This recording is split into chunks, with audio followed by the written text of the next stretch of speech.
Hey guys, welcome back to the channel. This is a story about what if Deku was the most powerful hero part 1.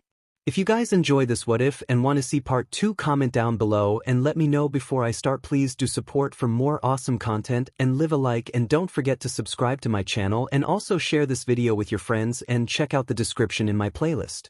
The author of the story, My Hero Academia fan 132 from Wattpad. So let's start the video. The day had finally come for Izuku. He just turned 4 and he would get to hear what his quirk was. At least that's what he thought. Little did he know his life would change. Izuku together with his mom 𝗵𝗃𝗄 were walking towards the hospital. Once they got inside, the doctor was already waiting for them. The doctor took a scan to see if Izuku had a quirk, but what he saw shook him. Sorry kid, you should give up on being a hero. I regret to inform you, but you are quirkless. Izuku's world fell apart. He was so shocked that he couldn't move a muscle or even say a thing. His mother kept telling him that she is sorry, but he still couldn't respond. After that they slowly walked home. Reality still hadn't reached Izuku yet, as he was walking with his mother, still smiling. When they got home it was already late, so they went to bed. Then in the middle of the night Izuku woke up because of a loud bang and a scream. What's wrong?" he asked while rubbing his eyes, still sleepy. Izuku run. Then another bang was heard. He quickly got up and ran outside his room. Nothing could have prepared him for what he saw. A group of men covered in black with a mask on, while his mother laid on the ground in her own BLD. Quick, grab the kid and run. They injected him with a drag to knock him out and quickly took him away. When he woke up he was in a large dark room all alone. He tried walking around, his hands on the wall, trying to feel his way to a door. When he reached the door someone opened it and walked inside. "Good evening Izuku Midoriya, I am sorry for the harsh treatment, but we just needed you to be here," the man said. Someone clicked the lights on, which were blinding little Izuku at first, but once he got used to it he saw the doctor from earlier. "See, you have this quirk," the doctor said. "Once the professor heard about it, he just needed to have you," he explained. "We will learn you how to control it, and then you will learn to listen to us in every command," the doctor said with an evil grin. Izuku didn't like this at all, but he didn't want to die, so he just rolled with it. 3 times skip, 10 years. For 10 years now the doctor, professor and their henchmen were training Izuku to control his quirk. His quirk was called energy control. It's a bit like for Dragon Ball Z. This is just something to compare it with. He won't be able to shoot energy beams or fly. With his quirk he controlled the energy inside his body and could do amazing things. He could channel his energy and make a barrier to protect himself. The more energy he used the bigger it got, but the longer he used it and the more powerful the attack was, the more energy it will take. He can even protect someone else by making a defensive sphere around someone, but this will cost twice as much energy. Furthermore, he could channel his energy to create shockwave with a punch or kick. That's not all, he can also sense killer intent as well as someone's presence if he concentrates, but most importantly he could feel attacks coming from a distance. His quirk also enhances his normal power and speed, so he doesn't need his quirk to boost his attack and speed. However, he will have to train to get faster and stronger. The professor and the doctor also injected another quirk inside his body, which was 𝗂𝗂𝗂. His wounds and energy would heal faster than they normally would. Not a significant speed though, but they injected the quirk inside Izuku so he would heal more of his energy so he could fight longer. Izuku was being trained to be unbeatable. If they had him completely under control, then no one could stand in their way. Or so they thought. Izuku learned how to fight one-on-one, but also how to fight multiple opponents. After that he had to learn to tolerate pain. Or so they told him, but they just wanted to torture him. They would hit him with a WHP over and over and over till he began bleeding. "I wonder how long I have to endure this hell." Izuku thought, "I'm glad I am not alone in this anymore," he said, looking at a sleeping girl by his side. The girl was thrown in there with him just 3 months ago. She slowly woke up and looked at Izuku, still sleepy. "Morning, Dawn. Had a nice nap?" he asked. Dawn only nodded. Then some henchmen stormed in. "You two come with me." Hesitantly Izuku and Dawn got up and walked behind the henchmen, when suddenly they walked into an open room. Good to see you two are still doing well," the professor said, using a mic to talk to them from somewhere, although they didn't know from where. "It's time to put your quirks to the test," he said while giving an evil laughter. Suddenly a beam shot towards Izuku's leg and pierced it. He fell to the floor and groaned in pain. Now Dawn heal him. She placed her hands above the wound when a blue light surrounded her hands, slowly healing the wound. When Izuku was healed he got back up. Thanks Dawn, he said while Dawn gave a light smile. No problem Izuku. The professor was not pleased to see this. In his opinion Dawn was too innocent and Izuku had still too much emotions. Alright Izuku, now kill Dawn, the professor ordered. They both looked at each other in shock. I won't, he said determined. You dare to ignore my order, professor said. Now either you kill her or we will. Izuku got wide-eyed when suddenly a group of henchmen walked in with blades and also quirks that could cause quite some damage. One Izuku gritted his teeth. Then someone with a 𝗬𝗍𝗄 walked up first. Let's see if she can handle the torture you endured, the man said while trying to use his 𝗬𝗍𝗄 on Dawn. But before it hit her Izuku jumped in front of her taking the hit. One you brat. If you want to go first then so be it. He kept hitting Izuku with the 𝗬𝗍𝗄. When after some time Izuku fell to his knees. Now before I finish you off I will give you the pleasure of seeing your friend here die, he said to Izuku while walking past him towards Dawn. No, he silently said. I won't let you, he said slowly standing up. I won't let you hurt us anymore and I certainly won't let anyone harm Dawn ever again, he shouted. He quickly ran towards Dawn, placed his arms around her and channeled as much energy as he could in his body. One age, he began screaming when all of a sudden a shockwave was shot from Izuku hitting everyone but him and Dawn back. It was so powerful that the walls were broken, the tiny windows at the roof shattered, and a few henchmen were unconscious as they crashed into the wall by the force. Izuku now still held on to Dawn. She was so scared she only held him and froze. We have to get out of here, Izuku. He wanted to walk away when he felt murderous intent from behind him. There were still some henchmen standing. When Izuku fully turned around, the henchman attacked him. A woman with long claws charged first, cutting to the left part of his 𝗧𝗍𝗪. Izuku would let that beat him as he quickly countered it with a powerful punch to the face. That's one down. For to go, he thought. He knocked the second henchman out with a roundhouse kick to the gut and an uppercut to the jaw. Then quickly shot towards number 3, jabbing him between the ribs. For the fourth and fifth, he used a shockwave from his quirk to knock them out.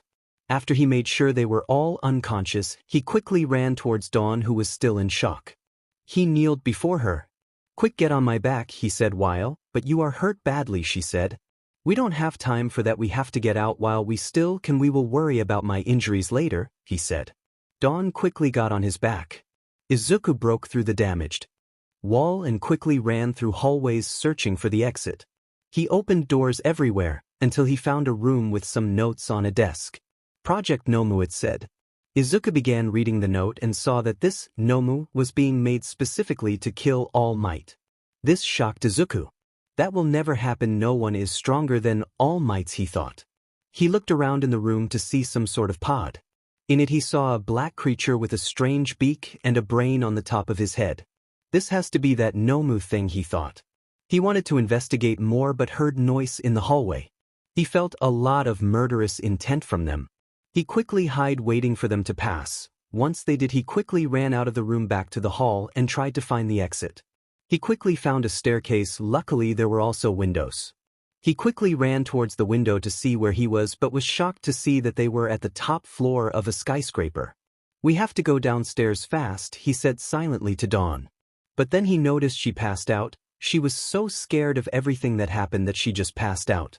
After seeing Dawn passed out on his back, Izuku quickly sprinted down the stairs.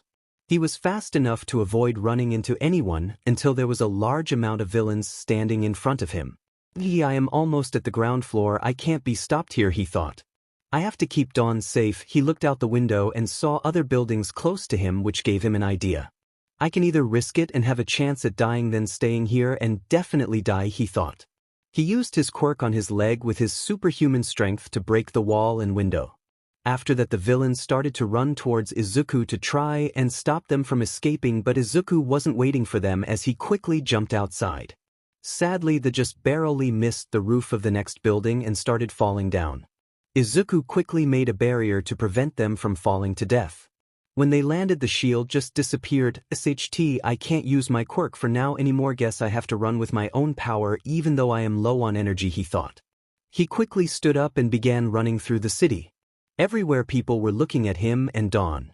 Mostly because Izuku was still bleeding from his left side of the 𝗧𝗕𝗂. His shirt was ripped away from his left side, so the damage was clearly visible.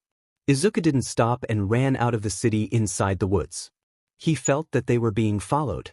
3 people, but I don't sense any murderous intent from them. Still, I can't trust anyone, he thought. After all the experiments they did and after all the torture and such, Izuku and Dawn only trusted each other and no one else. I think I lost them, he thought as he hid in a bush while laying Dawn down next to him. He sat down while heavily he really needed to take a break. He was so weak he couldn't even feel presences anymore. After a few minutes he thought it was okay to leave. When he got up to look around he heard Dawn slowly regaining consciousness. When she opened her eyes she was shocked to see that they were outside. What happened? Where are we? Are you okay? She started barraging him with questions until he placed his hand on her mouth. We barely got out, but after we made it out I ran out of the city towards a forest, but we were being followed by 3 people. That's why we are now here hiding, he whispered. Dawn nodded as she understood the situation. She looked at Izuku and saw that his wound was still bleeding. Let me heal you. You will die of blood loss if you keep this up, she said, worried. Izuku nodded. Sorry for worrying you, he said while she slowly started to heal him. After a few minutes the wound was closed so he would lose any more blood, but she was exhausted. After everything that had happened, it just drained her. Thanks, I will be fine now, we should go. We have to find shelter and some clothes to cover up, he said. Yes, especially you, she said, giggling a bit. You almost don't even have a shirt. You also need to wash that blood off too, she said. They slowly walked off, not knowing their destination, when they found a waterfall. All right, I'm going to wash up, he said, walking towards the waterfall. He quickly stripped till his underwear and jumped into the water. When he quickly got up from underwater, all the blood on his body was gone, only leaving a big scar on his left side of his... Oh well, just another scar. Nothing to do about it now, he thought. He then quickly got out of the water, clothed himself, and saw Dawn waiting for him. She heard him walking up to her. She turned around happy he got back, but then saw the scar on his 𝗧𝗕𝗂 and looked at him with guilty eyes. Don't, he said, taking the girl by surprise. This is not your fault. And besides, I rather have this than losing you, he said with a smile. They could only show emotion towards each other. When suddenly Izuku took a fighting stance. What's wrong? She quickly asked. The 3 people found us, he said while seeing 3 people walking up to them. When looking closer he saw a blonde guy with a cartoonish face, together with a girl with long blue hair which curled around her middle, and the last guy had black hair but kinda looked like a coward. Who are you and what do you want from us? Midoriya said, holding his stance and keeping Dawn behind him. We saw you guys falling from a building. When we came to see if everything was alright we saw you running away covered in blood with that girl behind you on your back, the blonde said. Care to tell us what that was about? The black-haired guy said in a hostile way while activating his quirk, making his arms tentacles. Izuku gritted his teeth, fell to his knees for a moment, which flinched the 3. He's hurt, the blue-haired girl thought. Tamaki, stop this, he is hurt, she quickly said. Stop being so naive, 値ire, for all we know he could be a villain kidnapping that girl, Tamaki said. We can't jump to conclusions, but we won't know anything until he tells us. And he can once we take him back with us, the blonde said while getting into a fighting stance. Mario, not you too, she said. 値ire stepped towards them to stop them. Izuku saw this as his chance. He grabbed on and quickly ran away. My energy isn't fully healed yet, so I should only use my quirk as an emergency exit, he thought while running. Stop right there, Mario shouted. Izuku, I'm scared. What will they do to us if they catch us? Dawn asked. I don't know, but I am not going to find out. I won't let them take you, she said. After a while they were stopped by huge stone blocking the way. 𝗧𝗕𝗂, she thought. Please stop running and listen to me, he heard from behind him while quickly turning around. Why could I sense her approach? He thought. I won't hurt you, please believe me, she said with a worried expression. Izuku didn't lower his guard. We can't trust anyone else, only each other, he said. We can't trust anyone else. Especially after everything people did to us.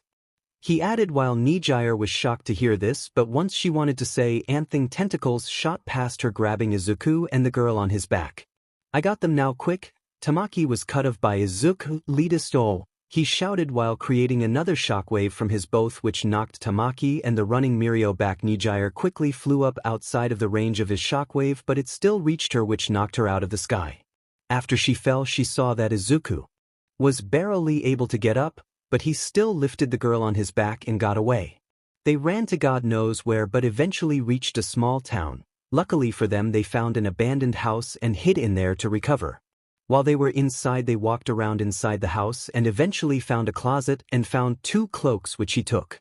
Strange to leave a house and leaving cloaks behind, but oh well, it will help us for now, he thought. He put on his cloak and brought the other to Dawn, which also put the cloak on. Let's get some rest, he said to her as she nodded. They just laid on the ground and Dawn snuggling up to Izuku. She looked into his eyes with some tears but then lightly smiled. She then closed her eyes while silently crying as she laid her head against his. Thank you for keeping me safe and that you made us escape. Thank you for freeing us from that hell, she said as she then slowly fell asleep. Izuku faintly smiled as he heard that, then placed an arm around her and then fell asleep as well. Izuku looked around himself. He was in a very dark place. Everywhere he looked he saw people hurting him, experimenting on him. But then all of a sudden all that darkness was blown away by a blinding light and he saw Dawn coming towards him. She held out her hand to Izuku, which he grabbed. Then Izuku woke up and looked around. It was all a dream, she thought. Then he heard someone's light breathing. He looked beside him and saw Dawn sleeping against him. Luckily you weren't just a dream. Izuku and Dawn didn't know each other that long. Just a few months, but they got very close in those months, especially because of the hardships they have been through. After everything that happened, they got scared of other people. But even so, Izuku still wanted to be a hero and save others. He didn't want others to die or suffer like they did. I have to get stronger. I need to get stronger to save others, but most importantly I need to get stronger to save Dawn, he thought while staring at her. Then she woke up in panic, looking around with cold sweat running over her. Dawn, are you okay? He quickly asked. She looked at Izuku, then at her surroundings. She then took a deep breath to calm down. We are safe here, he said while holding her tightly. I won't let anyone harm you. After some time Dawn completely calmed down. Let's go, Izuku said softly while standing up and offering his hand to help her get up. Where are we going? She asked. Back to the city. I know we just escaped from people, but maybe if watch get a lot of information about heroes I can become better and stronger too, he explained. Besides, we will be going to another city and not the one we just escaped from, he smiled. Dawn wasn't so happy about going to the city. All right, but only if you promise to keep me safe, she said with a blush while looking away. With my life, he answered in determination. She then smiled and took his hand to get up. They walked out and went back to the forest. Izuku found a river. He managed to catch some fish and make a fire so they could eat. After that they slowly resumed their walk. After a few hours they found a city, but it seemed familiar to Izuku. Wait, is this? He started but stopped. He got on one knee. Quick, get on my back, I have to check something, he said. Dawn quickly got on his back. Izuku jumped on a roof and then continued to jump from roof to roof towards his destination. Once he got there, I was right, we really are here. He was now looking at his former house where he lived with his mother. What's wrong, Izuku? Dawn asked. This is where I was born and lived with my mom before I was taken away, he told her.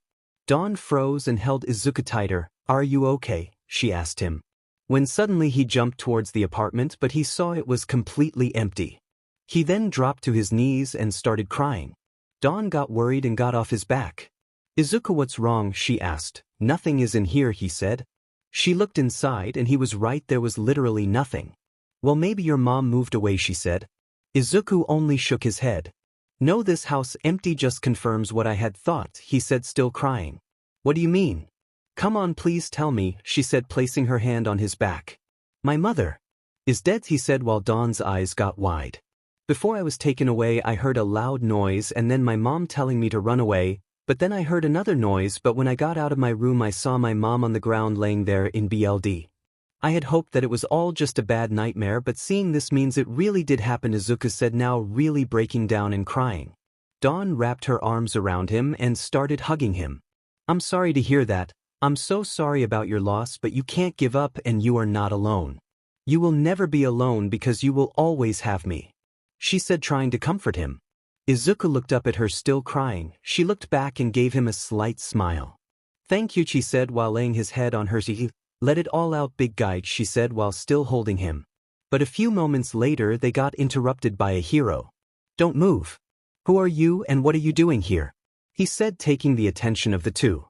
Dawn gasped for air while Izuku quickly lifted her in his arms, looking in fear. Even though it was a hero before him, he didn't trust no one else but Dawn, and he still was afraid of people. The doctor was supposed to be good and was supposed to help people even at their most vulnerable time when they were weak and couldn't move. But such a doctor put Izuku through a painful hell. So it wasn't surprising that he trusted no one else anymore. My name is 𝗵𝗃. I will take you back to the police station now. There you can explain what you were doing here. I saw you jumping from roof to roof, so I followed you to see what you were up to, he said. We're not going, Izuku said while holding Dawn tightly. Dawn was so scared she had grabbed his coat and hid her face in his tea. Sorry, but you don't have a choice. I don't know if you are good or if you are evil, so I don't want to use force if I don't have to, but if you resist then I have no other choice, 𝗵𝗃𝗧𝗟 said. Izuku stood up and then just vanished from his 𝗵𝗃𝗧𝗟's sight. What? Where is he? How is he so fast? He thought in his head. 𝗵𝗃𝗧𝗟 looked around and saw Izuku from house to house, then landing on the street and running in an alleyway. 𝗵𝗃𝗧𝗟, here I am in pursuit of two shady characters, he said, talking in a small communicator which was linked to other heroes and the police. Both are covered in a coat. They ran away when I wanted to bring them to the station for questioning. I am in need of assistance, he added when explaining the direction they went in. Still, what was that insane speed, 𝗵𝗃𝗧𝗟 thought. Meanwhile, Izuku was still running through some alleys while still holding Dawn in his arms. Don't worry, Dawn, I promised you I won't let anyone hurt you, he comforted her. She loosened up a little and nodded. I think we will be safe here for a bit, he said while sitting down, but he didn't let go of Dawn and Dawn also didn't let go of him. Then all of a sudden a man covered in black with goggles on and a scarf around his neck appeared. Hold it right there, he shouted. Izuku quickly shot back up. The man in black used his quirk as his hair went up and tried to use his capture scarf to take them. What the hell, I can't sense anything anymore and my quirk won't activate, he thought in a little panic. Worries, he thought. He jumped from wall to go up and then quickly jumped on a roof and ran away. What the hell? I disabled his quirk, how did he do that? And how is he still so fast? Does that mean he is that fast all on his own? The man thought. Alright, we have to go somewhere where they don't expect us to be, he whispered to Dawn, afraid someone would hear them. Dawn looked around her and then pointed somewhere. What about there? It looks secure and I don't think anyone will look for us there, she said. Izuku then noticed where she pointed. He saw 4 giant buildings in blue. Wait, is that, he thought. One. While they slowly got closer, his suspicion was confirmed. Yeah, they will never find us here, he said, then used his quirk in his legs and jumped towards one of the buildings, landing on the roof. We are safe here for the time being, although I hope no one saw us, he said. Do you know this place then? Dawn asked. Even though she pointed the place out, she didn't know where she was. Yeah, and it might be a lucky coincidence, he said with a light smile. How so, she asked. Because this is a hero school. And what's a better to gather intel on quirks and tactics than a school for heroes in training, she said. True, but we still have to get down sometimes for food and such, she said. Yeah, that's true, but still we can stay here for a bit till they stop trying to find us, he answered. He slowly walked towards the side and looked down. Everywhere he looked he saw children walking inside the school. It looks like no one saw us, everyone is just acting like they didn't see someone fly towards a roof, he joked, which made Dawn giggle a bit. You should take a rest, though you have been through something very emotional and then even ran with me on your back from 2 people, she said. Maybe you're right, he said, walking back to her while laying down. Dawn sat next to him.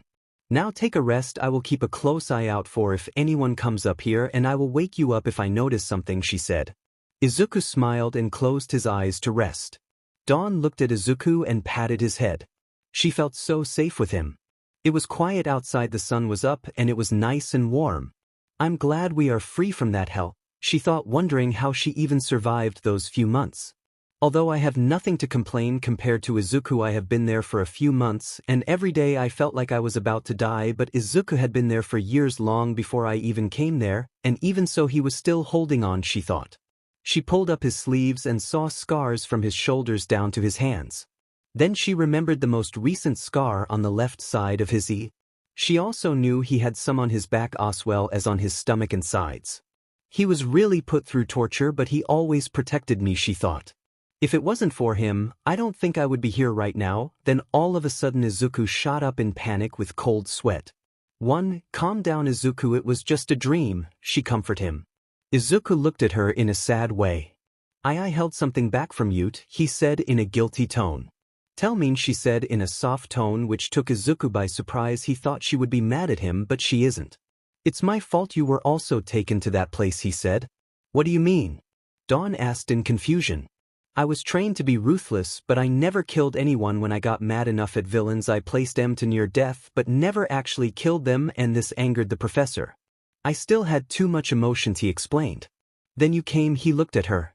Even though they experimented on you and put you through all that hell, it was also we would get closer eventually. They wanted me to kill you to see if I had lost my emotion and killed someone innocent.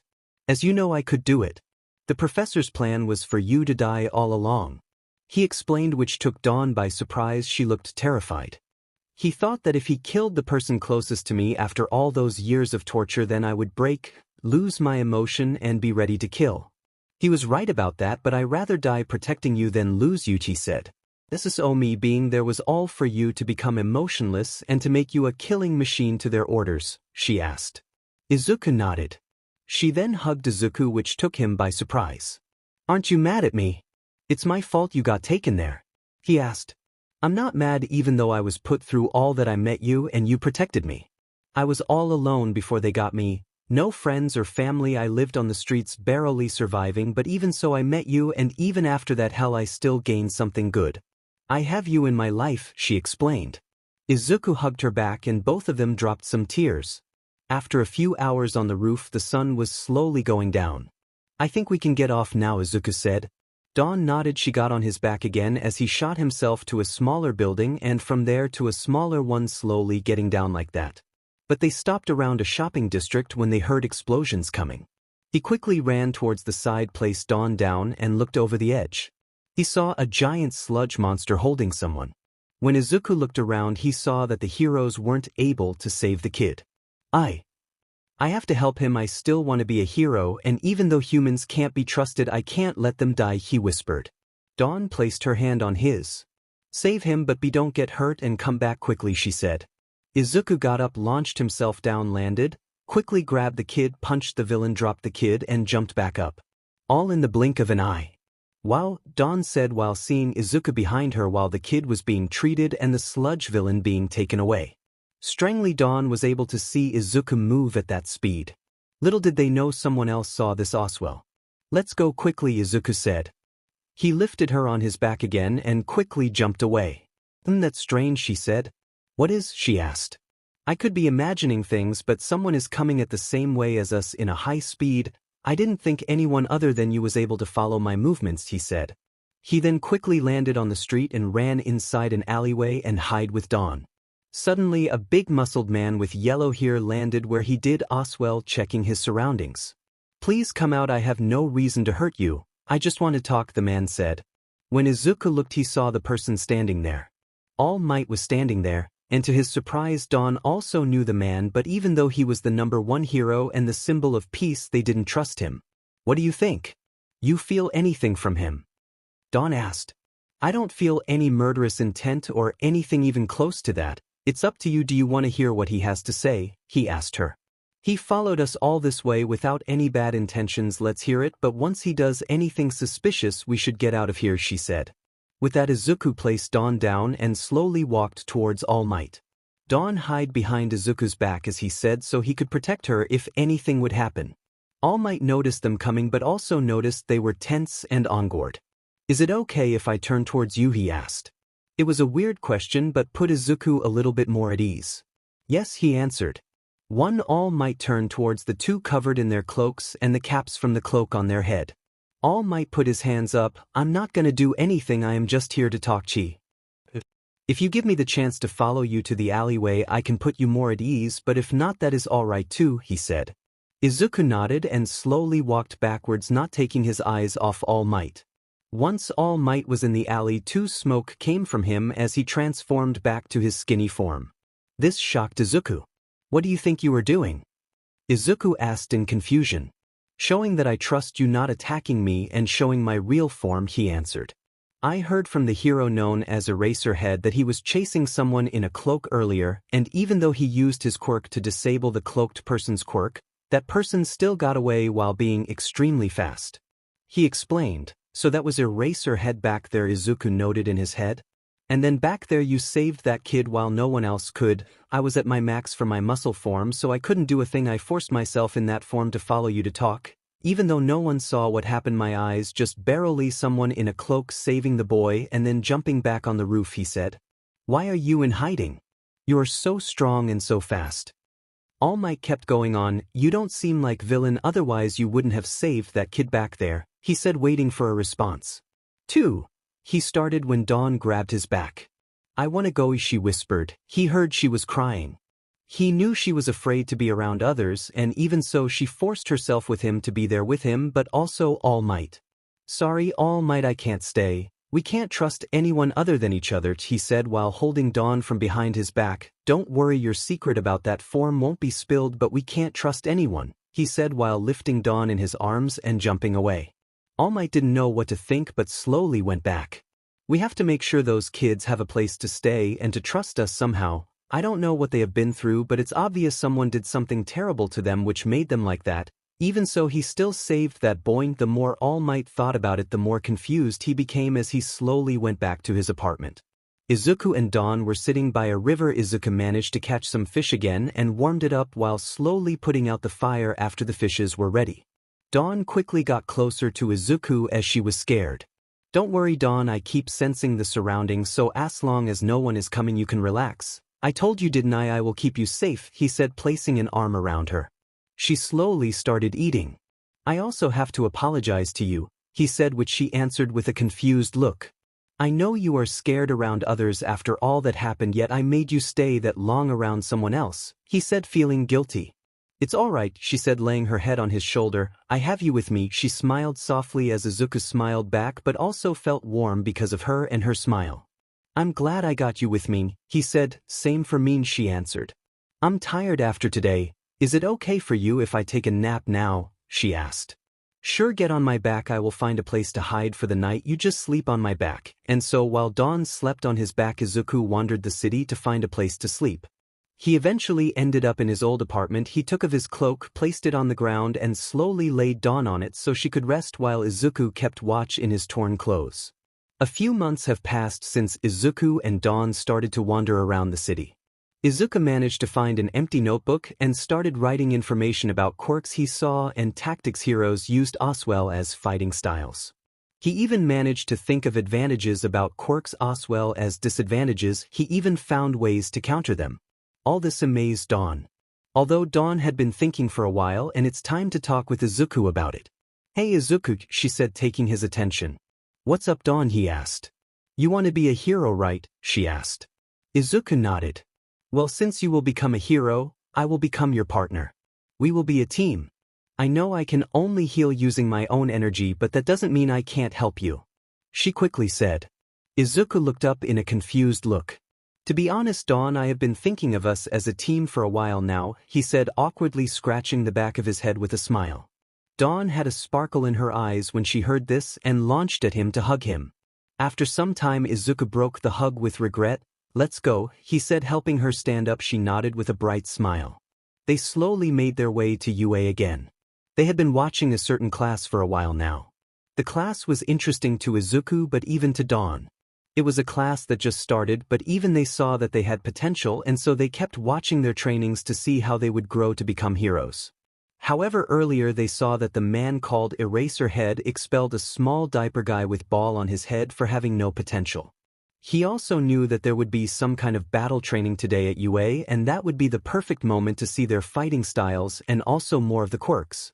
Izuku and Dawn were still walking in hoods with their heads covered so no one would see them, or even recognize them for that matter. They quickly made their way to UA. There Izuku lifted Dawn up and jumped high over the wall. Once landed, he quickly made his way to the training grounds and jumped from roof to roof until he saw the class and All Might.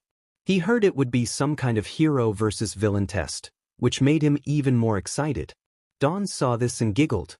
He saw that 2 groups of 2 were slowly walking towards a building. "Guess those are the first 2 teams to start," he said to her as she nodded. They quickly got to the roof opposite from the building the exercise would take place in. They could see through the windows what was happening inside.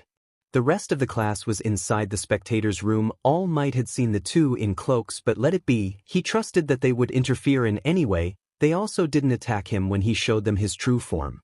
All Might was actually kind of interested in them. He wanted to know what had happened to the 2 of them and what made them like how they are now, but even more why they still want to be heroes even after becoming like that. All Might just allowed them to watch and acted like he hadn't seen them and let the training begin. Izuku was quickly taking notes in his notebook from what he saw. How they used their quirks to gather information, and how they used their quirks to fight. "They are pretty good, don't you think?" Dawn said, amazed at how good they were with their quirks. "Yeah, they really are," he answered. After the exercise, everyone regrouped back at the entrance. All Might knew the 2 were interested in the class, although he didn't know why. Still, he knew they were listening, so he told them what the next exercise was gonna be. "Tomorrow you guys will be going to a place called 𝗧𝗵𝗲. There you will be having disaster training with me, 𝗧𝗲𝗏, the space hero specialized in disaster training 13, and we will have some special guests, but they will be shown once there," he said. All Might's flashback, he saw the big 3 coming back to UA but in pretty bad shape. He quickly ran towards them. "What happened to you 3? He asked. Mirio and Tamaki didn't know how to explain it, so 𝗵𝗃𝗧𝗟 took the lead. "Those screwed up, that's what happened," she said. All Might was surprised. "What do you mean?" he asked. "We actually found a boy and a girl on the run in pretty bad shape. It was obvious that they were scared," she explained, then throwing an angered look towards Tamaki. "I wanted to try and calm them down, but Tamaki activated his quirk. I tried to stop him when the boy ran away. We followed him, but Tamaki then tried capturing them when all of a sudden we were blown away by some sort of energy shockwave from the boy. Although he almost collapsed afterwards, he still took the girl away from us," she explained. "At first we thought that maybe he kidnapped her because she was afraid, but it seemed more like he was defending her and the fear they had was towards us," she added. Flashback, and after that 𝗧𝗲𝗏 told me about his encounter with the cloaked figures, and when I met them myself it all added up. We all encountered the same 2 people. Since All Might knew they were watching and listening in on what the class did, he just let them as long as they didn't do anything suspicious. After the class left for their normal classes, All Might asked 𝗧𝗏𝗏 to come with him to the principal. Meanwhile, Izuku and Dawn went back to their home. "All Might, what is this about?" 𝗧𝗏𝗏 asked. "Just wait till we are at Principal 𝗧𝗍's office. I have something to share. They should be there too," he said. After a bit of walking they arrived. "So All Might, what did you want to talk with us about? And what is so important you needed 𝗧𝗏𝗏 and the big 3 here Oswell?" 𝗧𝗍 asked. "Well, it has to do with the boy and the girl the big 3 saw Oswell as the cloaked figures 𝗧𝗏𝗏 saw the other day," All Might said, raising everyone's eyebrows. "I heard the encounter from the big 3 themselves. They said a boy was holding a girl on his back. They fell out of a building from high up. The boy had torn clothes and a big wound on the left side of his. He's still bleeding. Then young 𝗵𝗃𝗧𝗟 told me her ideas on the matter," All Might said, placing his hand on her shoulder. "At first we thought he had kidnapped the girl and was trying to escape with it. They both seemed scared. First I thought it was because she got kidnapped and he was afraid of being caught. But when Tamaki grabbed them with his quirk, the boy pushed himself. He was dropping to his knees before that, but still used a lot of energy to create some sort of energy shockwave to blow us away. Then I realized he was protecting the girl and the fear they had was towards us," 𝗵𝗃𝗧𝗟 explained. This raised the surprise by 𝗧𝗏𝗏 and 𝗵𝗃𝗧𝗏. "I also had an encounter with them. After Kamui Woods told me he was in pursuit of 2 people, I saw 2 cloaked figures. I couldn't see their faces or figures, but I noticed that they were scared, just like 𝗵𝗃𝗧𝗏𝗏 just described," 𝗧𝗏𝗏 told them. 𝗵𝗃𝗧𝗏 placed a hand on his chin. "While we are on the subject, I have something to tell about them too," All Might said. "The same day 𝗧𝗏𝗏 encountered them, I also encountered them a few blocks away from UA. While saying this, everyone had a shocked impression. The boy saved a student of ours named Katsuki Bakugo.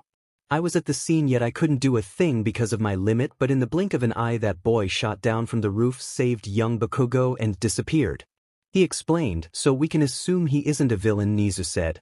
There is more, All Might said. No one really saw what had happened, but I just barely saw him do it and was lucky enough to see the way he left and followed them. 𝗬𝗧 and 𝗵𝘃𝗧 got wide eyes as the big three were silently listening. I told them that I just wanted to talk with them, and as proof of that I showed them my true form, he explained. Are you insane? What if they attacked you? 𝗬𝗧 shouted. 3. They didn't. They tried to give me trust even if it was a tiny bit.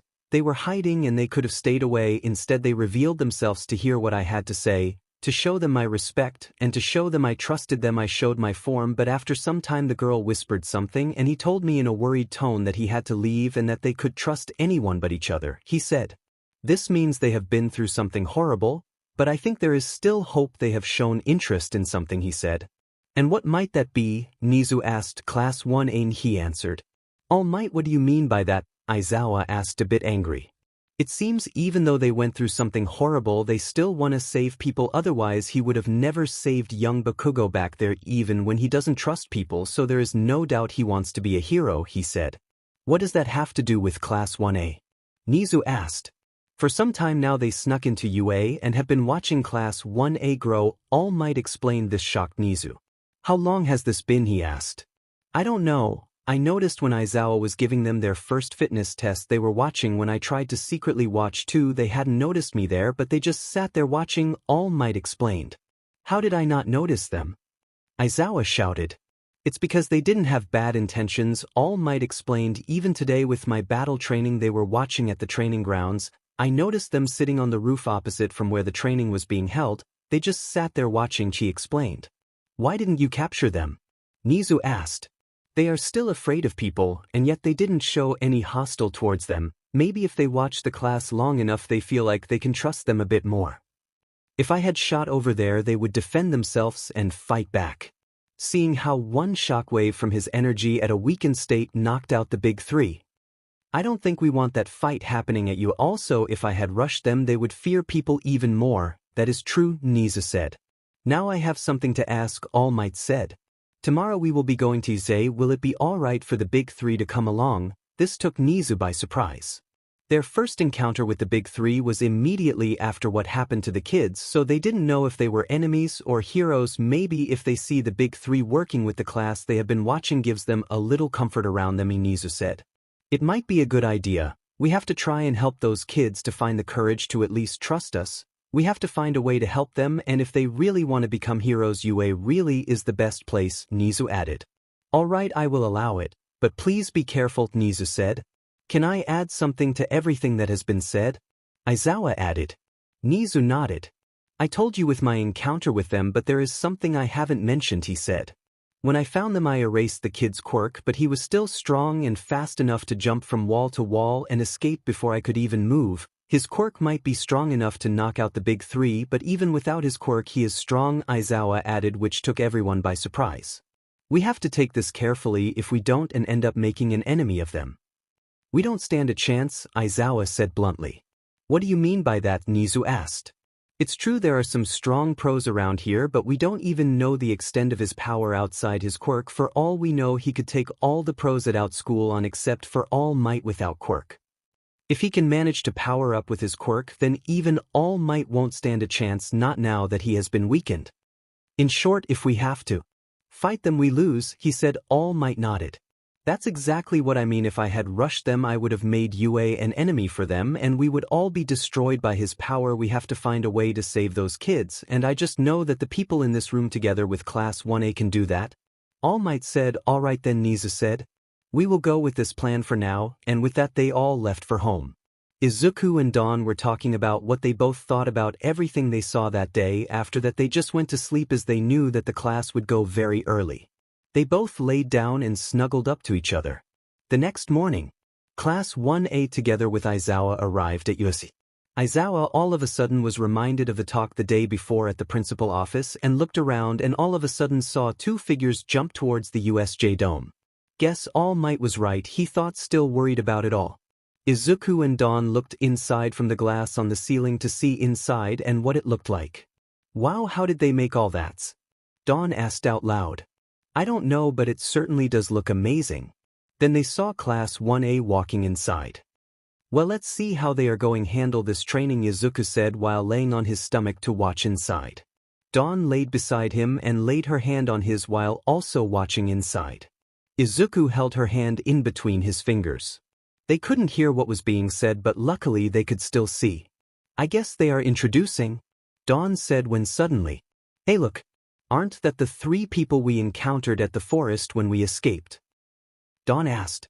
Izuku nodded. Knowing now that they are from UA, I kinda feel bad for knocking them out, he said laughing awkwardly. Suddenly he felt murderous intent coming from right below them as a portal came out of nowhere showing villains. SHT, they can handle this, right? Those 3 don't seem weak and they have 2 pros there, they should be alright, Izuku said. Dawn nodded. But right after that thought got overshadowed, they are gonna die, he said worriedly. This took Dawn by surprise. Wait, what do you mean? Dawn asked in worry and shock. Look at the portal, he said. Once she looked, she saw 3 figures. A man made of mist, a man covered in hands, and a black muscled figure with a strange beak with brains on top. The last one scared her and gave her a bad feeling. That monster was designed to kill all mites, he told her as she gasped for air. Then they saw Izuku rushing for the villains with the 3 other heroes behind him. The man covered in hands looked up of laughter but then noticed them there. SHT, he saw us? Izuku shouted. He wanted to take Dawn, but the moment he stood up the mist appeared behind him. I will be taking her now, it said, then disappeared back to the square and threw her between the group of villains. Izuku saw the villains going for her. He quickly broke the glass and jumped down, creating a crater in the ground. Izuku, the big 3, and all villains' eyes were taken towards the crater as they saw the coated figure standing there, when all of a sudden he vanished from their sight and appeared at the other one that was surrounded by villains. He quickly took the villains out and placed her on his back. They heard her crying, which made them feel bad. Get away from there, those are villains. They came to kill All Might, Izuku said. Wait, that's the guy from the alley, why is he warning us? Wasn't he after us? And the same for those 3, and she said while looking at Izuku and the 3. When looking at the 3, 𝗵𝗃 looked towards him, nodded, and gave him a smile, then fought the villains. When all of a sudden he heard the villains. 𝗬𝗲 Shigaraki, someone made it outside and is getting the heroes, the mist said. Kurogiri, if your quirk wasn't that useful I would kill you, 𝗬𝗲 said. Ah, by the way, you too, 𝗬𝗲 said looking at the cloaked figures. You don't happen to be Izuku and Dawn by any chance? The doctor told us we might encounter you, he said with a sly voice. Dawn now really freaked out as she tensed up on his shoulder and was shaking heavily. Don't worry, Dawn, they won't get us, and I certainly won't let them take you back there, I swear. I rather give up my life than letting that happen, he said determined. Alright, playtime is over. 𝗵𝗃 finished the pro and the 3 kids off first. The 𝗵𝗃 shot towards Izuku and quickly beat him, breaking both his arms. Stop, Izuku said silently. The 𝗵𝗃 knocked down Mirio and Tamaki. I said stop, Izuku said a little harder while gritting his teeth. Then the 𝗵𝗃 went for 𝗵𝗃. Please save them, Dawn said, jumping off his back while crying. This made Izuku move. The 𝗵𝗃 jumped up towards 𝗵𝗃 and was about to punch her when all of a sudden Izuku jumped towards them and giving a kick to the 𝗵𝗃's punch, stopping it. This took 𝗵𝗃 by surprise. Izuku and 𝗵𝗃 both landed. Your name is 𝗵𝗃, right? He said angry. Even though the anger wasn't directed at her, she felt scared. Yes, she said. Izuku nodded. 𝗵𝗃, take Eraserhead and those other 2 to safety, I will hold this thing off, he said. 𝗵𝗃 reached towards Izuku, lifted him up and flew to Mirio and Tamaki, who were able to stand up. Let's get to the others, she said to them, all looking at Izuku. His cap was off his head after that kick. All Might was right, it really is him, Mirio said. 𝗬𝗲 started laughing. Good, about time you showed up, and especially to show your face to others. Now there will be even more people hunting you down, 𝗬𝗲 said. Izuku felt bad about it, but he wanted to be a hero, so he had to save them all, and Dawn also asked him to. Put him on the ground for a bit, Dawn said to 𝗵𝗃, who was holding Izuku. This shocked Izuku. Dawn, don't, he said while he countered another punch from the 𝗵𝗃. I already told you, Izuku, you want to be a hero and I will be your partner, so when you fight evil I heal you and people in need. We are a team, she said confident. She then healed Izuku's arms, but after that quickly ran away to hide. She is so scared of people yet still overcame her fear to save someone and heal someone. I guess at such moments is the only time she isn't scared, 𝗵𝗃 thought. 𝗵𝗃𝗧𝗟 lifted 𝗧𝗏 again and quickly made her way back to the others while being followed by Mirio and Tamaki. He really is strong. 𝗧𝗏 regained consciousness but could move. We were right, if he was our enemy we would get destroyed, but he is still holding back, 𝗧𝗏 said looking at the fight. Now 𝗵𝗵 ignore the kid and kill the girl, Tamura said. After hearing this something in Izuku snapped and 𝗧𝗏 felt a chill running down his spine. Place me down at the top of the stairs, I wanna watch even if I can't move, something is happening to him, he explained as 𝗵𝗃𝗧𝗟 set him down. Everyone in class 1A joined them at the top of the stairs and watched. Sir, who is that? A boy with red hair asked. I don't know, but right now he is saving us all, 𝗧𝗏 said. Suddenly they saw the 𝗵𝗵 move again, but to their fear they saw 𝗵𝗵 going for the other person, Dawn. When the 𝗵𝗵 reached her he was about to punch her, but before he could land it Izuku was standing in front of him and stopping his punch with one hand. This shocked everyone, heroes and villains. Are you okay, Dawn? She nodded. Yes, thanks to you, she said. Izuku now went on the offensive as he dealt heavy blows to the 𝗵𝗵. It was designed to kill All Might as it had shock absorb and hyper regeneration. That didn't stop Izuku as he amplified his power with his quirk. He used his energy to raise his speed and power. He gave a powerful roundhouse kick to the 𝗵𝗵's stomach while following up with an uppercut, launching 𝗵𝗵 up in the air while then throwing a shockwave through a punch towards 𝗵𝗵, crashing him in the wall. However, 𝗵𝗵 didn't seem to have a scratch on him. Damn it, my attacks really aren't working, he said. He quickly stood in front of Dawn. Get on my back, that way I can keep it smaller, he said. She jumped on his back as she knew what he meant. What is he doing? Mirio thought out loud. Then they saw the 𝗵𝗵 launching towards Izuku and Dawn. Izuku quickly created a barrier around them as shield with his energy.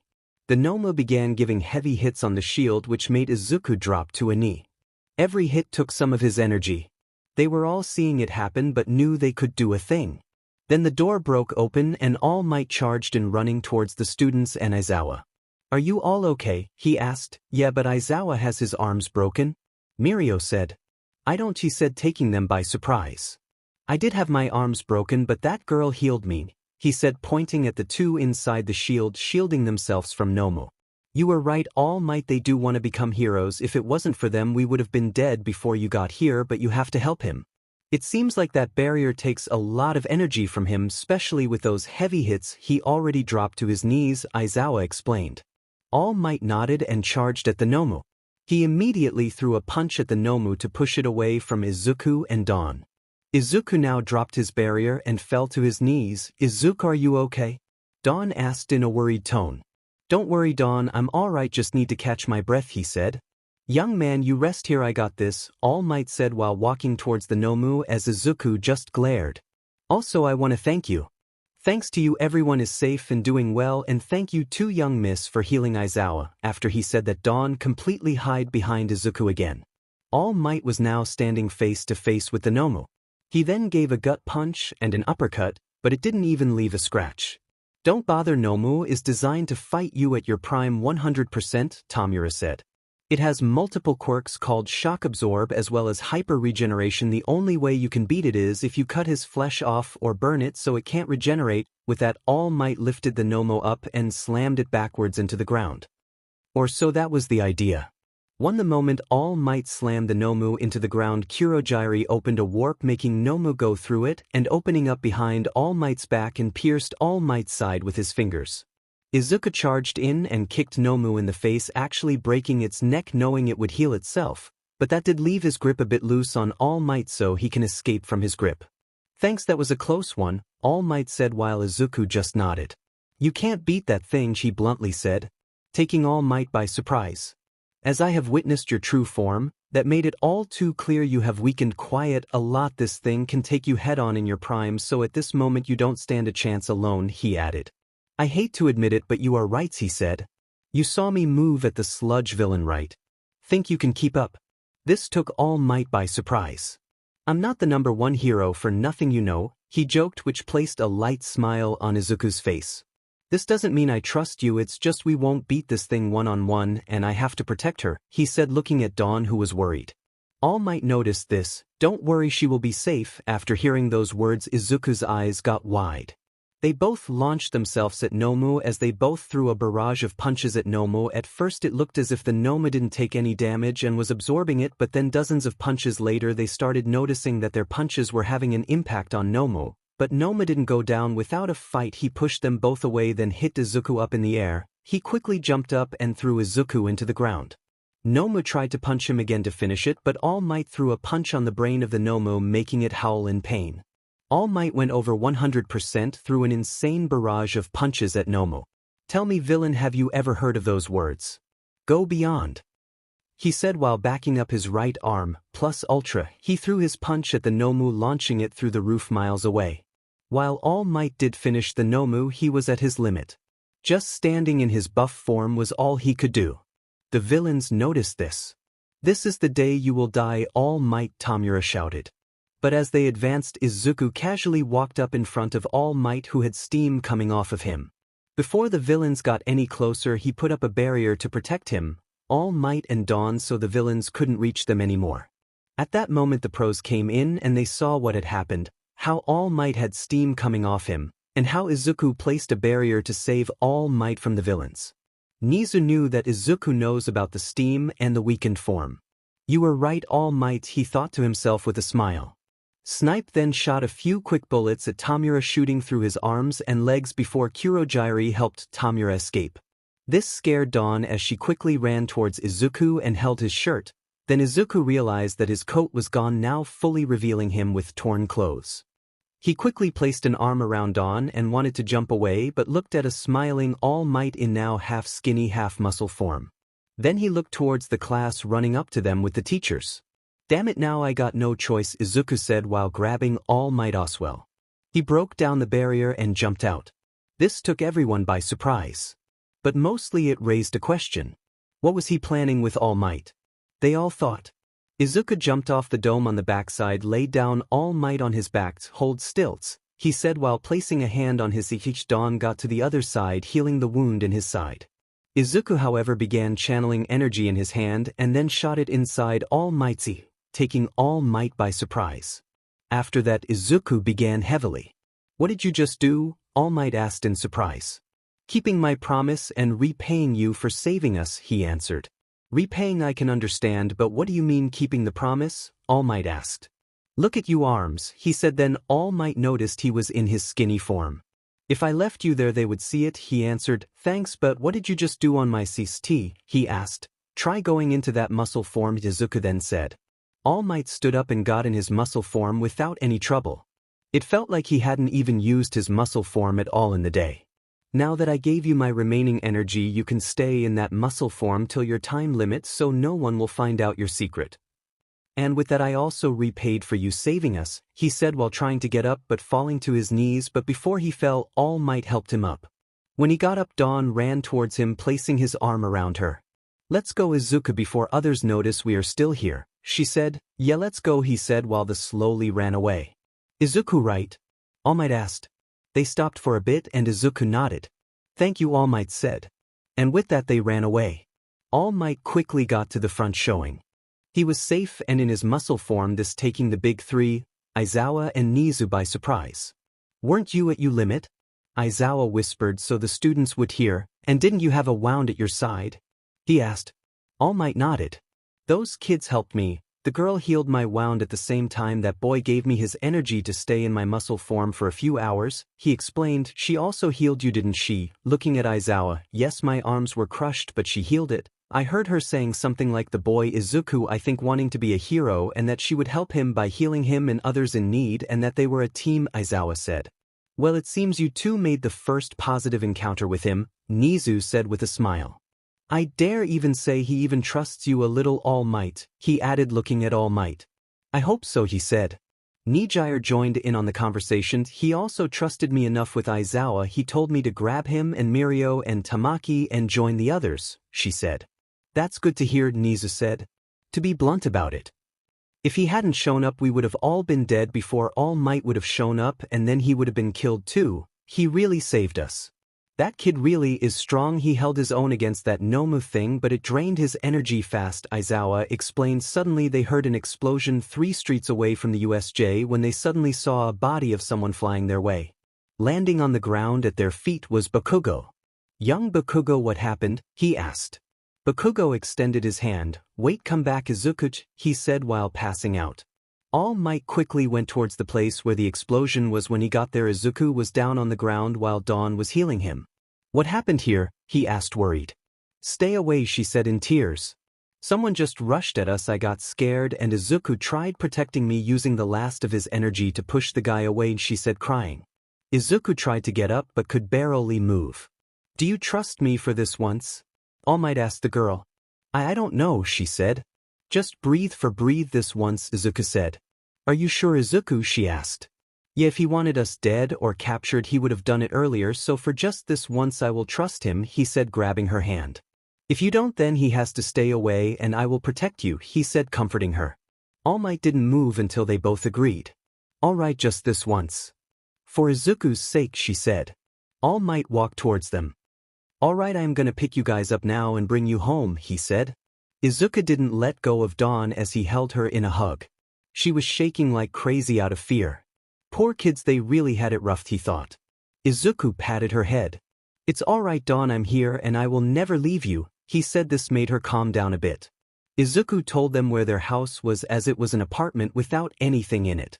So they have been staying like this for so long. He asked himself, remembering the first encounter Aizawa had with them. He opened the door and laid them inside. They saw him leave and then they both fell asleep. When they woke up, however, they saw a large bag in front of them with a card.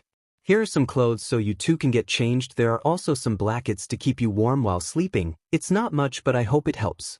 All Might, it said. Thank you, they both said, even when they knew All Might wouldn't hear it. All Might quickly got back to school. He heard 𝗵𝗃𝗁 was taken to Recovery Girl's office. He had no real injuries, just knocked out from a powerful energy shockwave. So, Aizawa, care to tell us what happened? All Might asked when all the teachers were in the same room. Then the big three walked in. Why are you guys here? All Might asked. Because I have also been unconscious for some time and they were still awake, Aizawa said. He then explained how some villains raided the 𝗧𝗃𝗧𝗟 and all of a sudden the villain called 𝗬𝗏𝗧𝗟𝗘 disappeared while reappearing with a child in a coat. Her name was Dawn, I think. At least that boy called her that when she got closer to us. He knew how scared she was of people, yet she still healed, Aizawa 𝗵𝗃𝗧𝗟 said. The boy is called Izuku, All Might said as they nodded. They had heard that name as well. They then explained how Izuku was holding his own against Nomou blow after blow, and even pushing it back when he got serious. Wait, he is that strong?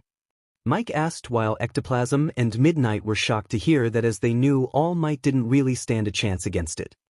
So our suspicion is true then. The boy can really generate power exceeding All Might, even if it is for a little bit, as it took a lot of energy out of him, I heard, 𝗍𝗂 stated. It's a miracle he could move at all, 𝗍𝗂 said. After hearing how worn out he was after producing such strength and then keeping up a barrier to shield from that Nomou's barrage of attacks, then even fought Nomou together with All Might just to give All Might his energy to keep his secret, 𝗍𝗂 said. We owe a lot to Izuku now, he really saved us, 𝗍𝗂 added. Also, All Might sir, it looks like they trust you a little bit now, don't they? 𝗍𝗏𝗧𝗟 said. 𝗍𝗏𝗧𝗟. How do you dash? I was following you after the boy fell down and saw you talking with them and how they said they trusted you for this once, she quickly explained. Is that true, All Might? Aizawa asked while 𝗍𝗂 looked at All Might in a serious way. All Might nodded. It's true, they did allow me to help them this once, as Izuku wasn't able to even get up anymore. Although the girl was very scared, the boy just comforted her and she calmed down a little. I took them to their place so they could rest up. That's good, now let's go get the kids then. Mike stated. No, we don't, Aizawa said. Why not? We now know where they are staying, why not talk to them? Mike asked. If we go there, no, we betray the trust they placed in All Might, and if we do, we also make us their enemies, Aizawa explained. I'm sure they will be watching us again and our class, and I have no doubt we will interact with them again. He added. You're right, at least the first step now has been made. They trusted one of us and went through something major with some of our students and teachers that will create a slight bond, 𝗍𝗂 said. Would be nice if we could get them into UA and make them legal heroes, Midnight said.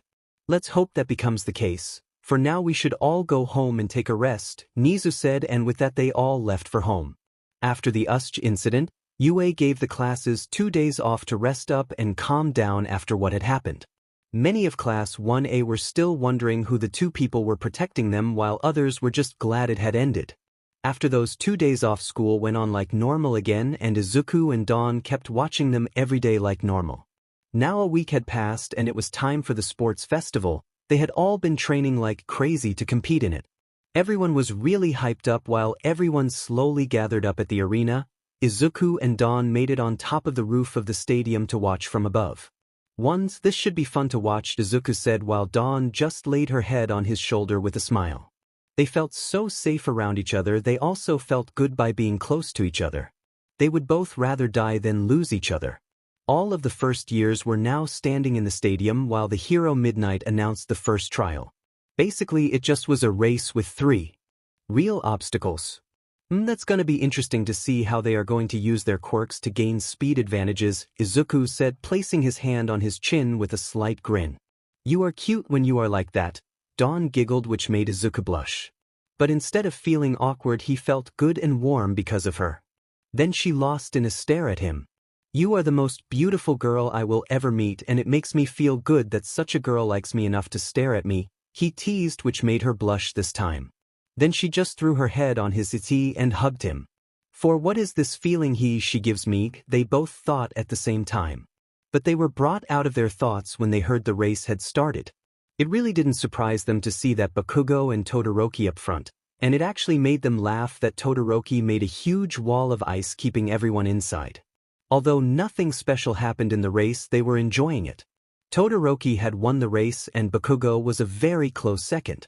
So in the end, Todoroki used his ice for his speed while Bakugo wanted to settle it with a large explosion. Both were clever strategies, he said while Dawn kept poking his cheek, which made them both laugh. They both went down to find food somewhere. When they got back, they were sad that they had missed the cavalry battle, but they knew it wasn't over yet. Midnight announced that the last part would be a 1 versus 1 tournament by the 4 groups of 4 that made it through. I'm just gonna skip the fights as most of them are the same, except instead of Izuku it's Monama in his place, and Todoroki easily beat him. Now it was time for the finals. Those were some good fights up till now, he said, laying on his stomach with Dawn laying beside him with her head on his arm. She just laid there and eventually placed her head against his, which gave them both an amazing feeling. Now on the right we have Todoroki and on the left we have Bakugo. Mike shouted through his microphone. Start, they heard. With that, Todoroki shot a trail of ice towards Bakugo, but he stopped it with his explosion. Bakugo threw some more explosion, but Todoroki knew to avoid them and made an ice wall before the last explosion was about to hit him. This went on for some time when all of a sudden Bakugo started provoking him. What's wrong, Icy Hot? Why aren't you using your left side? You think I am not worth it to use it? You think you can win with half power? He asked. Todoroki kept silent. Guess the only one really weak here is you, Bakugo said. What did you just say? Todoroki asked angrily. You heard me. You are just throwing this match because the old geezer of yours thinks he can control you once you use that side. But you are your own man. If you use your own quirk, then he can't control you, at least not if you don't let him. Bakugo said. Maybe you think that fire is his quirk, but that's not true. It's your quirk and yours alone. With that, Todoroki just used his fire. Now this is interesting, Izuku said. This is the first time we see his left side and that fire, and I gotta say not bad, he added. Dawn nodded while watching until they heard someone shout "Shuru!" It was his father. What a creep, Dawn just bluntly said. Which made them laugh. Bakugo and Todoroki both took a stance. Let's finish this, they both shouted at the same time. Todoroki shot some ice at Bakugo, but he avoided it, but shooting up with his explosion, then launched himself towards Todoroki. Howitzer! He shouted while Todoroki lifted his left arm to shoot his fire. 3 impact, and with that Bakugo and Todoroki's move created a large explosion. When the smoke cleared, they saw Bakugo unconscious and out of bounds. The winner is Todoroki. Bakugo was then brought to Recovery Girl. Him to heal him. When he was fully healed, he got back to his class, which were waiting in the stands until the winner's ceremony would begin, when all of a sudden they heard a shout. Hold it right there. When everyone looked towards the person that shouted, they saw Endeavor shooting fire towards the roof. Izuku and Dawn had stood up to leave, but Endeavor saw them and thought they were villains. Izuku said before putting up a barrier. It blocked the attack, but the roof broke down as they fell into the stadium. They fell on the ground, but luckily the barrier broke their fall so they weren't hurt. The teachers saw them and quickly rushed towards them but saw that the two were already surrounded by heroes. "Alright guys, I know you don't like me on this one, but please follow me on this," 𝗵𝗃𝗁 said. He quickly launched himself towards the center and stood in front of Izuku, and Dawn faced towards the pros. 𝗳𝗱𝗧𝗟 instantly followed and did the same. The rest of the class soon followed them and gathered around Izuku and Dawn facing towards the pros. "Shoto, get out of my way," 𝗵𝗃𝗍 said. No one moved a muscle as the teachers were still rushing towards them. Once the teachers reached the field, they saw 𝗵𝗃𝗍 trying to attack Izuku. The moment Izuku wanted to counter it, 𝗵𝗃𝗁 and 𝗳𝗱𝗧𝗟 blocked it using 𝗳𝗱𝗧𝗏's fire and 𝗵𝗃𝗁's explosion. "We won't let you hurt them," 𝗵𝗃𝗁 said. When all of a sudden the teachers joined them and even All Might went to their defense. "Why are you all doing this?" Izuku asked, clearly tensed and on guard. Then 𝗫𝗍 walked a bit closer. "Is it alright if I come closer?" 𝗫𝗍 asked. "Do we even have a choice? The way we are surrounded like this," he said in fear and anger. "But I warn you all right now. If you try anything to hurt her, I will use force to protect her," he said seriously, giving all the pros a cold shiver down their spine. "Your name is Izuku, right?" 𝗫𝗍 asked as Izuku nodded. "My quirk is high specs, which makes my IQ higher than humans, but as you can see I am not armed with any weapons," he said while showing all of his pockets are empty. "So I will ask again, may I come closer to talk to you?" "If you don't want that, then I won't come closer," she said. Izuku looked at Dawn and she nodded. "I don't know why, but I have a feeling something happened to him as well, so that kinda makes him like us." "It certainly makes me less scared of him," she whispered. "Alright, you can come closer on the condition you move back when she gets too scared," he said. "I promise," 𝗫𝗍 said. 𝗫𝗍 slowly walked towards them. "First of all, I want to thank you two from the bottom of my heart for protecting these students back at the USJ," he said. "Well, I didn't really have a choice. They took Dawn, which forced me to make a move. After that I stayed to fight, cause even though what happened to us, I don't want others to die, and I will save them when I can," he answered. 𝗫𝗍 looked at them. "You two, you have been through a lot, haven't you?" This flinched the two. "No reason to be afraid. I think I know what it's like, as they used me for many experiments," the principal said.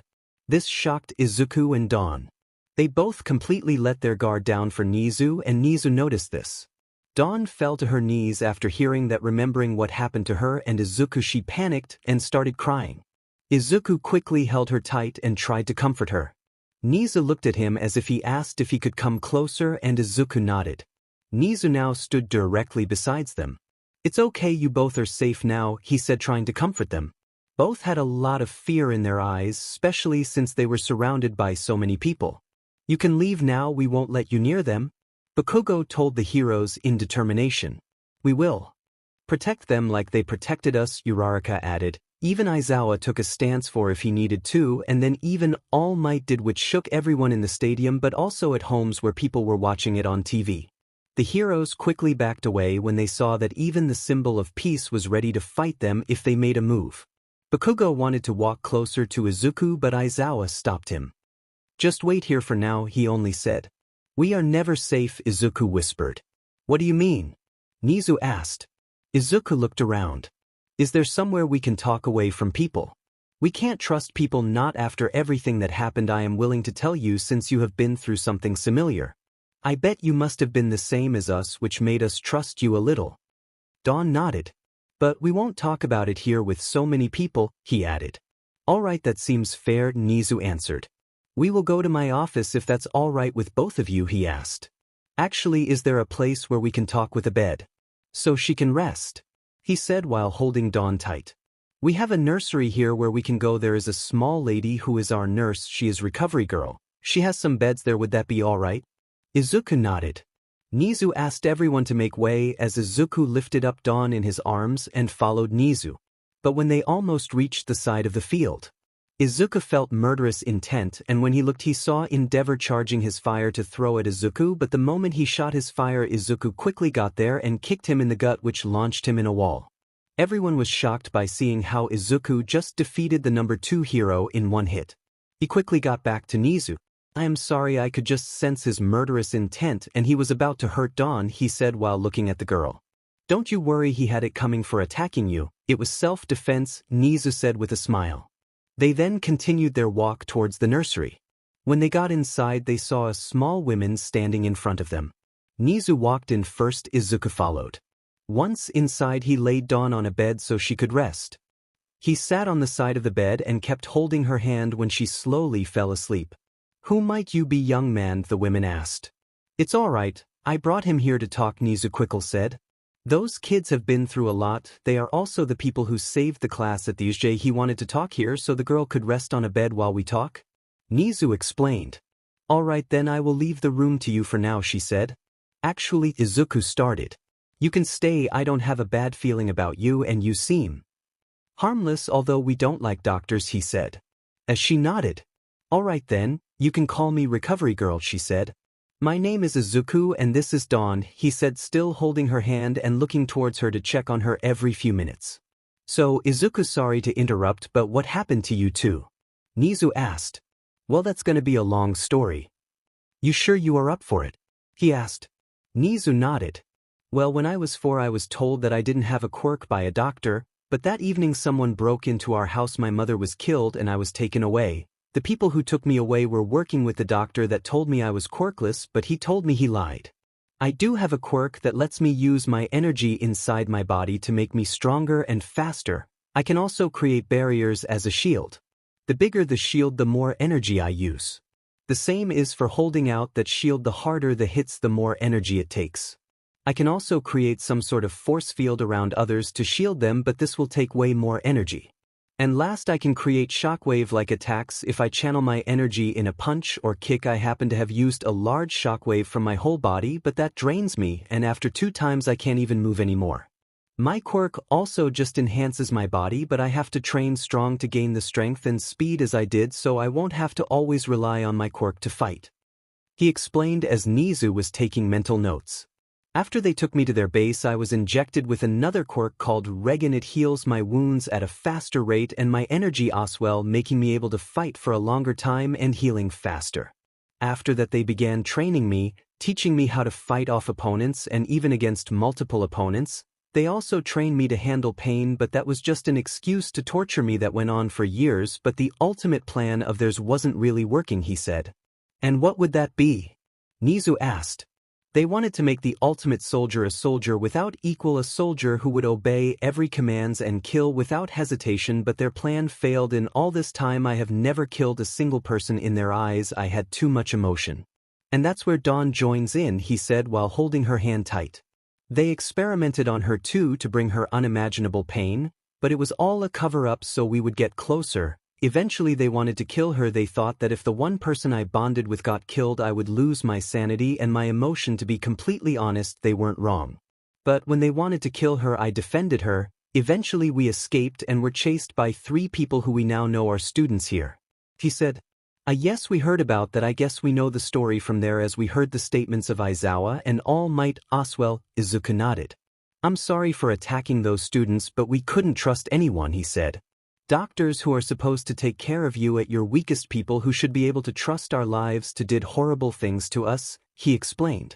I understand what you mean, and yet that didn't stop you. Even if you trust no one else but her, you still save people. You are a hero, and so is she, 𝗍𝗂 said with a smile, looking at Dawn sleeping peacefully. To be honest, this is the first time she is sleeping so peacefully because we normally always have nightmares about what happened to us. You are also the second person we trusted, but the first to know the story. WL together with Recovery Girl, that is, Izuku said with a small smile.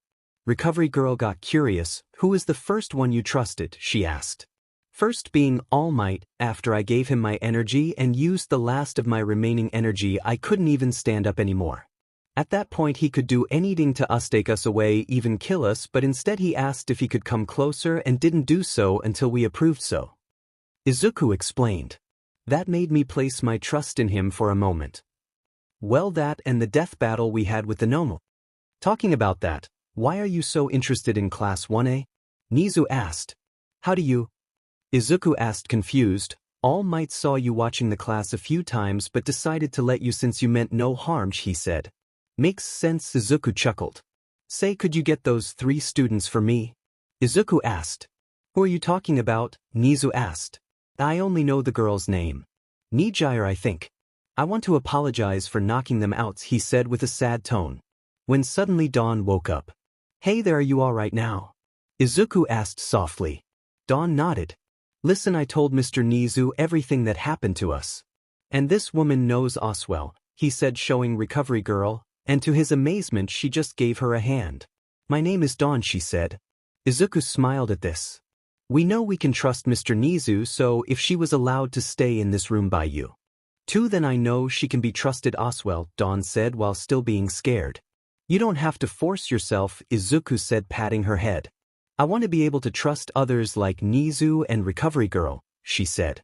Well, I guess now is your chance. Then the 3 people we encountered when we got out are coming here. This took Dawn by surprise as she got afraid and started shaking. Don't worry, I asked for them to come. They meant good, but by being in a panic we attacked them, and I want to apologize for that, he said while hugging her. She quickly calmed down. All right, but I will stay very close to you, she said, still afraid. Nizu saw all this and saw pieces of scars on Izuku's arm and left side of the 𝗧𝗵𝗃𝗧𝗟. Izuku, before they come, can I ask you something? Nizu asked. Sure, Izuku said. I see you got some scars. Is it all right for us to see it? Nizu asked. If you don't want that, we can understand that too. Izuku now looked towards Dawn, who looked sad. I am gonna show them. If you don't want to see, I can close the curtains if you want, Izuku told her. No, it's all right, she said with a slight smile. Izuku stood up and took off his shirt, revealing his scarred body. He had scars over his arms from shoulder to hands. His back was even more full of scars, supposed to be from a WHP. His front had less scars, just a really big one on the left side of his 𝗧𝗍 and a few smaller ones on his stomach. Those at the front are from quirks. He pointed at his 𝗧𝗍. This one is from when we were escaping, and those on my stomach are from when they trained me. My back is from a WHP from torture, and those on my arms a mixture of both, he said. When all of a sudden the big 3 walked in and saw the scars. Izuku noticed them staring and quickly putting on his shirt, feeling uncomfortable. Sorry, we should have knocked, 𝗵𝗃𝗧𝗟 said. You asked for us. Principal Nizu, Mirio asked. When seeing them, Dawn crawled towards Izuku, hiding herself behind Izuku, hands around him, holding him tight while she only let her eyes be seen over his shoulder. Yes, this is Izuku. He wanted to speak with you, Nizu explained, pointing to Izuku while Izuku observed the 3. Mirio wanted to take a step forward, but the sudden movement placed Izuku on alert as he suddenly took a stance to protect Dawn. Whoops, sorry, I shouldn't have moved so suddenly. I mean no harm, Mirio said while holding his hand out towards Izuku. Izuku kept looking at the guy, slowly loosening up and reaching for the hand. My name is Mirio, he said while shaking Izuku's hand. And he is Tamaki, she said, pointing towards the black-haired guy who felt shy. And she is 𝗵𝗃𝗧𝗟, right? Izuku finished the sentence. You remembered, she said in a happy tone, while Izuku nodded. So why did you want to see us? Mirio asked. I wanted to apologize to you guys. You meant no harm, but I still attacked you, she said.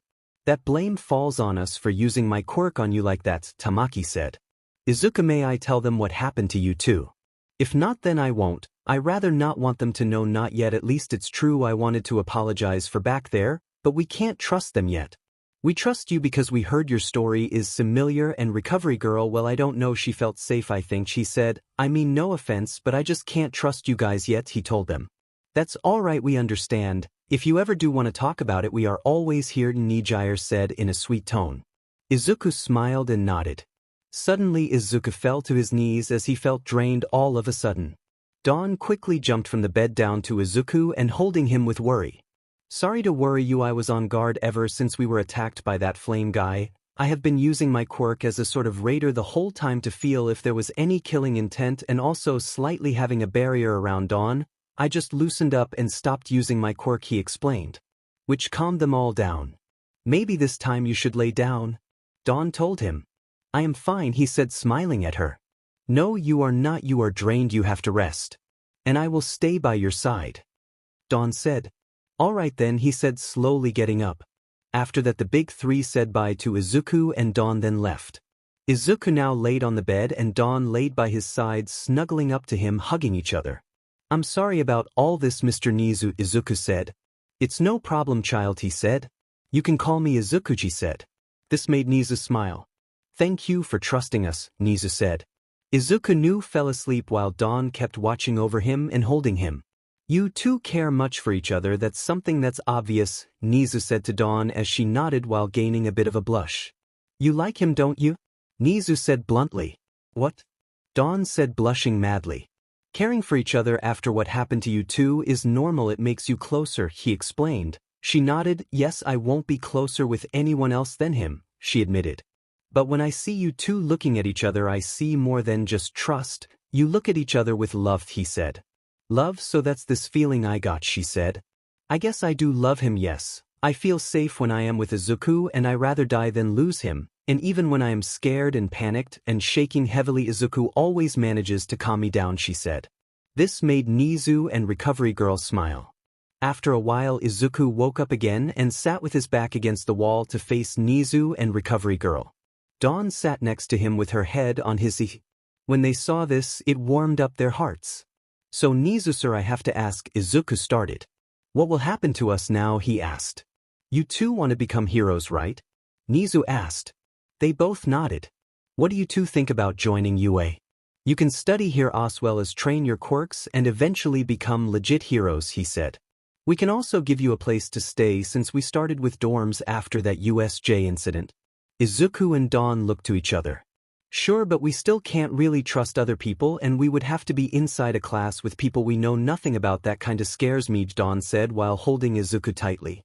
Well, you two will be placed inside class 1A if you accept. You have been watching them for a while and even saved them at the USJ. You also know the homeroom teacher Aizawa as well as another teacher, All Might, 𝗫𝗍 explained. I won't force anything on you, but we would be happy to help you in any way we can, he said.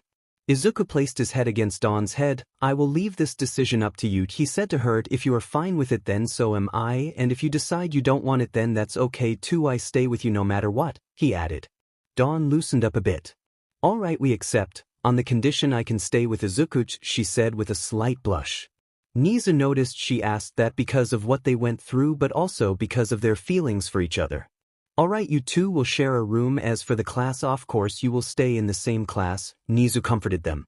They both looked happy and hugged each other. We are going to become heroes, Dawn said with tears in her eyes. All of a sudden she broke apart from the hug and stared in his eyes when all of a sudden he placed an embrace on her head. This made her blush madly, but she liked it. You know, I heard that little talk you two had, Izuku said. This made her blush even more. I feel the same as you, so don't worry, he said. Well, that's good news then, 𝗫𝗍 said while he and Recovery Girl smiled. Do you want to meet the class now? Or do you want to meet them at the dorms? 𝗫𝗍 asked. I rather want to see them here first with you and Recover Girl here, the both said. As they nodded, Izuku got to the side of the bed and Dawn joined him. He placed an arm around her while she laid her head on his 𝗧𝗧 again. Are you sure you are up for this? Izuku asked, knowing how scared she is.